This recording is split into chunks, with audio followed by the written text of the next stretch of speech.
قبرستان میں قبر کے پاس فاتحہ کس طرح پڑھنا چاہیے؟ فاتحہ پڑھنے کا کیا طریقہ ہے؟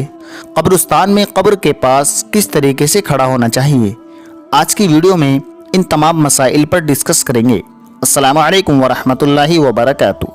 پیارے سامعین، سب سے پہلی بات تو یہ یاد رکھنی چاہیے کہ آپ کو ایصال ثواب پہنچانے کے لیے فاتحہ وغیرہ پڑھنے کے لیے قبرستان جانا ضروری نہیں ہے۔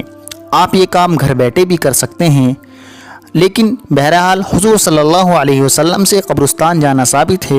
صحابہ کرام قبرستان گئے ہیں۔ قبرستان جانے سے موت کی یاد تازہ ہوتی ہے، آخرت کے اعمال کی توفیق پیدا ہوتی ہے اور دل نرم ہوتا ہے، اس لیے قبرستان جانا چاہیے۔ جیسے ہی قبرستان میں جائے تو سب سے پہلے قبرستان میں داخل ہونے کی دعا پڑھے۔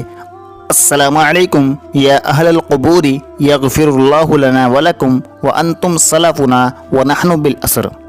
اس کے بعد آپ جس کی قبر پر گئے ہیں تو قبر پر جا کر کے اس طریقے سے کھڑا ہو کہ آپ کی پشت قبلے کی طرف ہو جائے اور آپ کا رخ میت کے چہرے کی طرف ہو جائے، کیونکہ جب میت کو قبر کے اندر لٹاتے ہیں، داہی کروٹ پر لٹاتے ہیں، جب آپ اس طریقے سے کھڑے ہوں گے کہ آپ کا چہرہ میت کے چہرے کی طرف ہوگا اور آپ کی پشت قبلے کی طرف ہوگی، گویت کہ میت آپ کو دیکھ رہی ہے اور آپ میت کو دیکھ رہے ہیں۔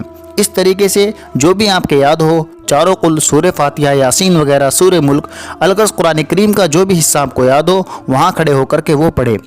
پڑھنے کے بعد اللہ تعالیٰ سے دعا کرے اور دل میں نیت کر لے کہ اللہ اس کا ثواب فلاں مرحوم کو پہنچا، اور عموماً جو ایمان والے بھائی اس قبرستان کے اندر موجود ہیں ان تمام کی روح کو اس کا ثواب پہنچا، اور حضور صلی اللہ علیہ وسلم سے لے کر تمام مسلمانوں کی روح کو ثواب پہنچانا چاہیے۔